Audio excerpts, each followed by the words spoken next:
Hello friends, I am doctor Mukesh Goyal. I hope कि आप बहुत अच्छे हैं। जून सेशन में जो नेट का एग्जाम होना है उसके लिए हम लॉजिकल रीजनिंग की बात कर रहे हैं और मैं पूरी यूनिट की बात करूंगा, एक एक टॉपिक की नहीं। कंप्लीट यूनिट में किस तरह के क्वेश्चंस आते हैं, कौन से कीवर्ड्स हैं, वो आपको ध्यान रखने हैं। प्लीज ये पेन कॉपी लेके बैठे, नोट डाउन करें, कमेंट करके बताएं कोई कीवर्ड आपको पता है क्या। तो सबसे पहले कीवर्ड्स की बात करें लॉजिकल रीजनिंग में। कंप्लीट बेसिकली ये पीवाईक्यू बेस्ड, जितना 10 साल का पीवाईक्यूज है, हर एक क्वेश्चन को एनालाइज करके मैंने सारे कीवर्ड्स लिखे हैं कि ये कीवर्ड्स लॉजिकल रीजनिंग के सबको पता होना चाहिए। सबसे पहले आर्गुमेंट की बात करते हैं और आर्गुमेंट के साथ प्रेमिसिस जो है, पूर्व पक्ष वाक्य वो फ्री में है, वो तो होता ही होता है क्योंकि वो ही मिलके आर्गुमेंट बनाते हैं। ठीक है, तो आर्गुमेंट की अगर बात करें फ्रेंड्स, डिडक्टिव आर्गुमेंट यानी कि निगमनात्मक तर्क, इंडक्टिव आर्गुमेंट यानी कि आगमनात्मक तर्क, अबडक्टिव आर्गुमेंट जिसको हाइपोथेटिको डिडक्टिव आर्गुमेंट बोलते हैं। इसके बारे में आपको कंप्लीट पता होना चाहिए एकदम बढ़िया से। उसके बाद हम बात करें वैलिड आर्गुमेंट यानी कि वैध तर्क, sound argument, unsound argument, strong argument, weak argument और चैन आर्ग्यूमेंट। ये आर्ग्यूमेंट के कीवर्ड्स क्या आपको पता है? एक बार कमेंट करके बताना कि ये आर्ग्यूमेंट सब जानते हैं। अगर इनके बारे में आप नहीं जानते तो आप क्वेश्चन नहीं सोल्व कर पाओगे। तो आप मुझे एक बार टेंशन नहीं लेनी, आपको नहीं पता वो कमेंट बताए, हम पढ़ेंगे उसको, ठीक है ना। तो आर्ग्यूमेंट के बारे में ये सब बातें आपको पता होना बहुत ज्यादा जरूरी है।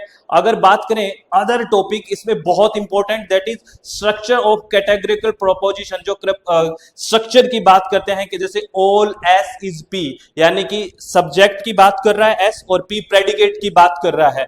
तो all S is P, no S is P, some S as P is P और some S is not P. आपको याद आया ए ई आई ओ वाला कंसेप्ट। ए फॉर ऑल है ना, ऑल है, ई फॉर नो है, ठीक है, आई फॉर सम है, याद करो वो दिन, और ओ फॉर सम नोट है। ठीक है, तो इसमें जो आपको पता है बहुत सारे स्टेटमेंट्स आते हैं कि आप बताइए ये इसका इक्विवेलेंट है कि नहीं, जब कैटेगरिकल बेसिकली प्रपोजिशन की बात करते हैं। और साथ में यहाँ पे जब हम स्क्वायर ऑफ अपोजिशन की बात करेंगे वहां पे भी बहुत काम आएगा। तो आपको क्या स्ट्रक्चर ऑफ कैटेगरिकल प्रपोजिशंस के सब बातें पता है? ऑल वाला, सम नोट वाला, नो वाला, ये सारे स्टेटमेंट्स आपके दिमाग में क्लियर होना चाहिए। तो ये बेस्ट बेस्ट बेस्ट टॉपिक है, बहुत जबरदस्त है। यहां से भी हर बार क्वेश्चंस पूछे जा रहे हैं अगर आप पीवाईक्यूज को देख रहे हो। उसके बाद डिस्ट्रीब्यूटेड यानी कि वितरित और अनडिस्ट्रीब्यूटेड, जो अवितरित जो टर्म्स होती है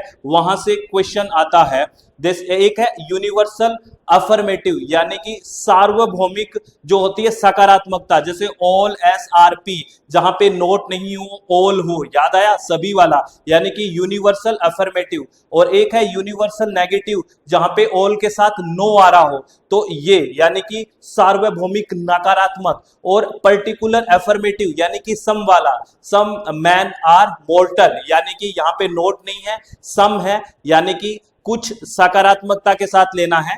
और पर्टिकुलर नेगेटिव यानी कि सम के साथ नोट आएगा, सम मैन आर नोट मॉर्टल, यानी पर्टिकुलर सम हो गया, विशेष के साथ नेगेटिव यानी कि नकारात्मक नो आना है। तो ये भी बहुत इंपॉर्टेंट टर्म्स हैं। क्या आपको ये आता है कि नहीं आता? ठीक है, नेट के एग्जाम में हर बार यहां से क्वेश्चंस पूछे जा रहे हैं। ठीक है, उसके बाद अगर आपको याद है, ये तो एकदम इस यूनिट का कोर है, इसके बिना तो लॉजिकल रीजनिंग अधूरी है। बेसिकली स्क्वायर ऑफ अपोजिशन की बात करते हैं, इसमें 4 टर्म पढ़ते हैं, कॉन्ट्राडिक्टरी, कॉन्ट्रेरी, सब कॉन्ट्रेरी और सब अल्टरनेशन। याद है क्या आपको?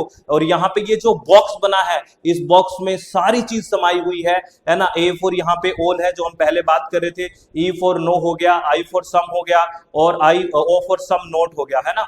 स्क्वायर ऑफ अपोजिशन आपको पता है बहुत इंपॉर्टेंट है, बहुत इंपॉर्टेंट। तो ये आपको कीवर्ड्स लिखे होने चाहिए आपकी नोटबुक में। ऐसे हर यूनिट के बारे में मैं बात करूंगा कि कौन सी यूनिट में कौन से कीवर्ड्स हैं जिनको आपको छोड़ के ही नहीं जाना। आप ये करके तो जाइए, फिर आपको लगेगा यार पेपर तो बहुत सिंपल है, सारी चीजें मुझे पता है, क्या पढ़ना है क्या नहीं पढ़ना, कौन से कीवर्ड्स इंपॉर्टेंट है। बस फोकस्ड रहिए और इनको बढ़िया से रिवाइज करिए। और जो चीज आपको नहीं आ रही है प्लीज मुझे बताइए कि ये मुझे नहीं आ रहा है, वो हम डिस्कस करेंगे। और बाकी मूड एंड फिगर, याद आया, मूड एंड फिगर की बात करते हैं, जो हम AA1 है ना ऐसे बनाते हैं, याद है आपको, AA1 बन गया, यानी कि यहाँ पे फिगर 4 तरह के, right to left, left to right, middle term को देख के बनता है, याद आ रहा है ये चीजें, ठीक है। और मूड की बात करते हैं, फिगर की बात करते हैं, बहुत बहुत बहुत बहुत चाहिए है ये लॉजिकल रीजनिंग का। मेजर टर्म, माइनर टर्म और मिडल टर्म, यहां से क्वेश्चन आता है जब हम कंक्लूजन की बात करते हैं, है ना, परमिसिस की बात करते हैं, मिड। और आपको एक बार तो ऐसा क्वेश्चन पूछ लिया कि जो फिगर बनता है, जो हम मूड और फिगर के टॉपिक की बात करते हैं, तो कौन सी टर्म को बेसिकली देख के मिलता है। अभी जस्ट मैंने बताया था, इससे पहले आप मुझे कमेंट में बताइए कि जो फिगर बनता है मूड एंड फिगर में, वो कौन सी टर्म को देख के बनता है, और कौन सी ऐसी टर्म्स होती है मेजर, मिडल और माइनर में जो कंक्लूजन में नहीं होती। ये आपको एक होमवर्क है, आप इंटरैक्ट करते रहिए और बताते रहिए। और वैलिड सिलोजिज्म फॉर्म होती है जो बुलियन ने दी थी, वो उसमें 15 और 9 की बात करते हैं, कौन कौन सी वैलिड है, कौन कौन सी इनवैलिड है। आपसे सीधा क्वेश्चन ये पूछ लेते हैं, विच इज द वैलिड, है ना, कौन सा वैलिड फॉर्म है, कौन सा इनवैलिड नहीं है। क्योंकि इससे जो हम प्रपोजिशन की बात करते हैं, कैटेगरिकल प्रपोजिशन की, उसमें बेसिकली वैलिडिटी और इनवैलिडिटी की बात हमें तब आएगी जब हमें पता होगा कि ये कंसेप्ट लागू कैसे होता है, और इसके 15 और 9 हमें वो देखना है, ठीक है। ये आपको पता है कंसेप्ट, ठीक है। उसके बाद हम फैलेसीज, इसको तो छोड़ ही नहीं सकते, है ना, जो एरर होता है लॉजिक में, त्रुटि में एरर होता है, इसको ब्रॉडली हम डिवाइड करते हैं 2 भाग में। एक तो होता है फॉर्मल फैलेसी और एक होता है इनफॉर्मल, यानी कि औपचारिक और अनौपचारिक। फॉर्मल फैलेसीज में फॉर्म की बात होती है, इनफॉर्मल में कंटेंट की बात होती है, फिर इनको फर्दर क्लासिफाई किया जाता है, फर्दर इनसे पूछा जाता है। बेसिकली यहां से भी स्टेटमेंट के क्वेश्चन, बेसिक क्वेश्चन पूछे गए हैं, दोनों में डिफरेंस का। तो आप कमेंट में एक बार बता दो ना कि what is the difference between formal and informal fallacy. अनौपचारिक और औपचारिक जो त्रुटि है या लॉजिकल त्रुटि है, उसमें क्या अंतर है, ये भी आप मुझे बताना, ठीक है। ये कीवर्ड्स नोट कर रहे हो ना आप साथ साथ, उसमें आपको कौन कौन सी फैलेसीज हैं जिनके कीवर्ड्स पढ़ के रखने हैं, कि इसका मतलब ये है एड मिस्कोरेंडियम, है ना, एड वर्कुंडियम फैलेसी, एड पॉपुलम जिसको बैंडवागन भी बोलते हैं, फैलेसी ऑफ कंपोजिशन यानी कि संगठन की त्रुटि, यानी कि part to whole, fallacy of division यानी कि होल टू पार्ट, उसके बाद ad ignorantiam, fallacy of accident, false dilemma, ये सारी फैलेसीज के नाम हैं, ठीक है। उसके बाद हास्टी जनरलाइजेशन की बात होती है, faulty cause and effect fallacy, hasty generalization बहुत आती है, जल्दी में जनरलाइजेशन सामान्यीकरण कर देना किसी का, ठीक है।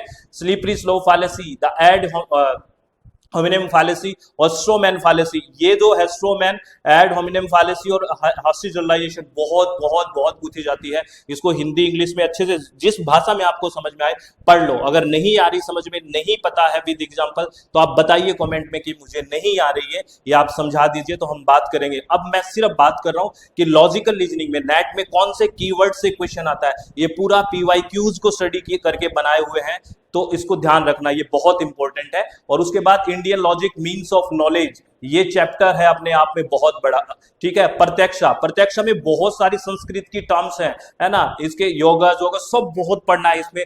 प्रत्यक्षा की बात होगी, अनुमाना, अगर इसमें सबसे जो मीन्स ऑफ नॉलेज है, जो ज्ञान के साधन है, इसमें सबसे ज्यादा इंपॉर्टेंट है अनुमाना है, क्योंकि इसको हम दो तरह से क्लासिफाई करते हैं on the basis of psychology. अगर कुछ को आपको याद आ रहा है तो, है ना, पूर्ववत, शेषवत, कुछ याद करो वो, ठीक है ना।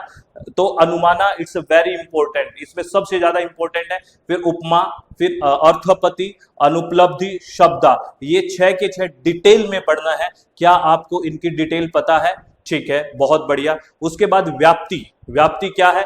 इनवेरिएबल रिलेशनशिप होता है। इसमें व्याप्ति 2 तरह की है, समव्याप्ति और असमव्याप्ति। तो इसका एक एग्जाम्पल है, बहुत फेमस एग्जाम्पल है समव्याप्ति और असमव्याप्ति का। ऐसा कोई पेपर नहीं जहां ये पूछते नहीं। तो क्या वो फेमस एग्जाम्पल आपको पता है? सब फेमस चीजें हमें पता है सर।